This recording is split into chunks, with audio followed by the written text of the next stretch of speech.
What is going on, guys? It's MrBabyHandsome. This is going to be my Guardians of the Rift guide, the new runecrafting minigame that released last year on March 23rd, 2022. This minigame has a ton of amazing rewards, specifically this new robe set, which will increase the amount of runes that you can craft while doing runecrafting. You can also get this abyssal lantern that you can light with a bunch of different logs. Specifically, I like to use redwood logs as it'll make it so that your pouches don't degrade while you're in this minigame. And you can also get a needle, which you can combine all of your essence pouches together to create this colossal pouch, which holds 40 essences. So it further increases the amount of EXP you can get on other runecrafting methods within RuneScape, which is a very nice upgrade to runecrafting in general. But yeah, just diving straight into things, we'll kind of talk about what to expect for this mini game, your inventory setup, your gear setup, that sort of thing. For your gear setup, I'll throw up the recommended items off of the wiki page up on the screen right now. But yeah, all you really need is a pickaxe, and then for our inventory setup, you want to bring in your essence pouches. If you're making combination runes, which I'd highly recommend, it'll increase your elemental points per hour. You do want to have a binding necklace in your inventory, as well as one equipped. And then you also want to have water runes for those combination runes. And then for your rune pouch, you want to have astral runes, fire runes, mud runes, and steam runes, specifically to cast the magic imbue for our combination runes. And then if you don't have the redwood lantern, your pouches are going to be degrading, so you want to have cosmic runes as well in your rune pouch, specifically to cast the NPC contact so that you can repair your pouches with the dark mage. And then from there, we're just going to wait until this barrier opens up. We do have to wait until the minigame is finished, so we'll speed up until that happens. All right, the game finished, so we're just gonna sit here and spam click to try to get in. You can only have 200 players per instance, so sometimes you do get locked out. But if you do spam click, you have quite a big chance to get into the minigame. So we're just gonna try to get in here. There we go. And then right off the bat, we wanna pick up 10 uncharged cells from this table and then head east to the mine down here. You do need 56 agility to have access to this mine. So if you don't have 56 agility, you're simply going to be mining the remains on the outskirts of the map. But these large guardian remains down here will actually give you more essences or more fragments mined as compared to the other ones. At the beginning of the game, we're just going to sit here and mine these fragments until a portal spawns. But if you do want to be a little bit more efficient, then you can mine around 170 and then create one full inventory at the workbench and then start your rotation there. But I personally like being a little bit more AFK and waiting until that first portal spawns before I do my first rotation. And all you have to know for this minigame is that you're going to be creating essences and then crafting runes by going into their respective altars at the middle of the minigame here. You're going to notice that there's going to be 2 altars that open up. One's going to be an elemental altar. One's going to be a catalytic altar. I personally like doing only fire altars and earth altars for my elemental points, as when you do craft combination runes, you actually get 3 points per rune you craft as opposed to 2. So you can only kind of do, you can just stick to earth and fire altar for your elemental points, and you'll kind of even out with the catalytic points. And then for the rest of my runes that I craft are going to be the catalytic points.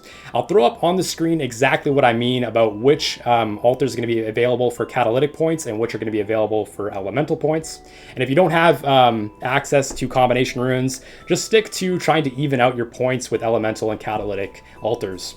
And here we're just going to speed up until a portal spawns, and you guys can kind of follow along with what a game is going to look like.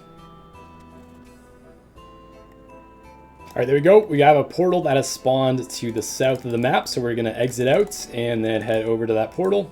Basically, these portals are going to teleport you over to the west side of the map, which puts you at another mine where you can mine these huge guardian remains, which will actually just give you essences right away without having to craft them yourself. So just mine a full inventory and then fill up your essence pouches as well. And then once you have a full inventory as well as your pouches full, you want to exit out of the portal. And then you're going to look for whichever altar is available to you. We're going to be doing the Guardians of the Body altar. So we're going to head over here, craft all of our runes quick, and then exit out. You're going to notice I now have these catalytic stones, which you can power up this main guy in the center.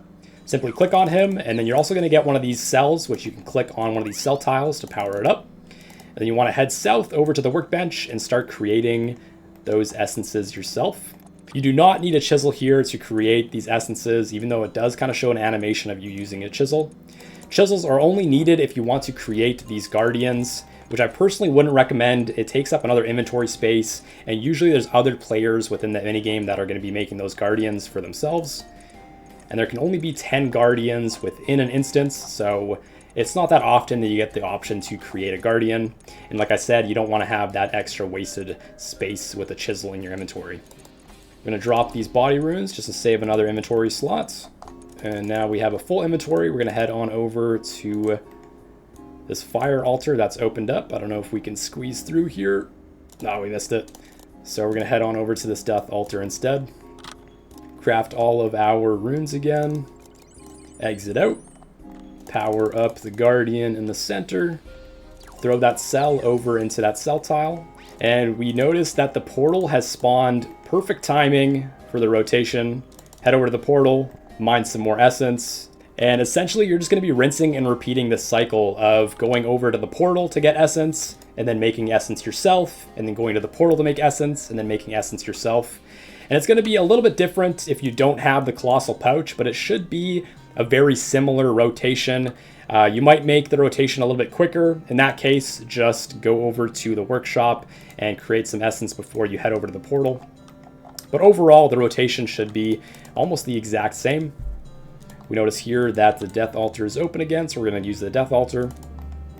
And like I said, since we're making combination runes, we're only going to be doing earth and fire altar for our elemental points.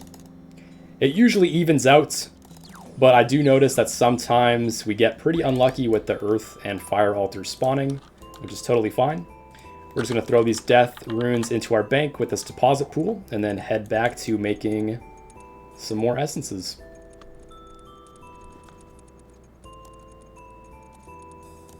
There we go, another full inventory. Fire altar and earth altar aren't available, so we're going to go into the blood altar. Charge up the guardian again. Place the cell. Deposit our runes. And then another portal should be spawning shortly here. So we're just going to make a couple of essences while we wait. There we go, there's the portal. And that's all you really need to know about this minigame, is you're going to be rotating in between making the runes from the portal over here and then crafting them yourself.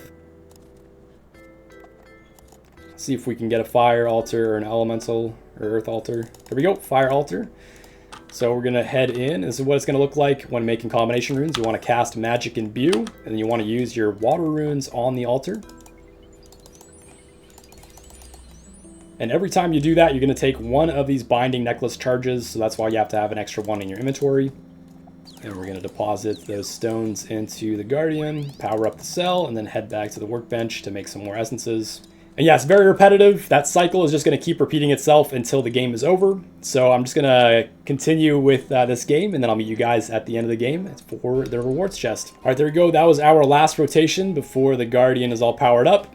You do get an additional 18 seconds at the end of the game to hand in your stones as well as power up these cells in case you missed it.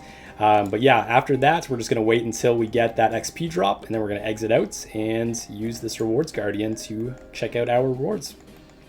There we go. There's the XP drop. We can exit out. We do have 5 total points that we can take out here.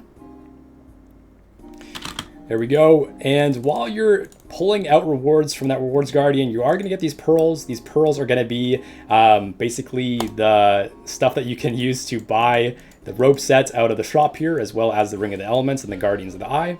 It does cost $13.50 total for this full robe set, which takes about 35 hours of the minigame, which is pretty ridiculous. I think it takes a little bit too long to get, in my personal opinion. But yeah, overall, on average, it's about 35 hours for the full robe set, and hopefully you do get that Abyssal Lantern and the Needle on the way to those 35 hours. But yeah, that's it for my guide on Guardians of the Rift. I hope you guys learned a little bit about how to do this minigame.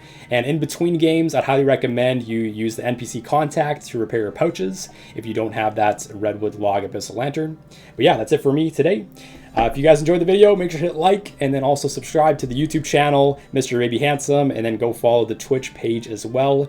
And yeah, I love you guys. Peace out.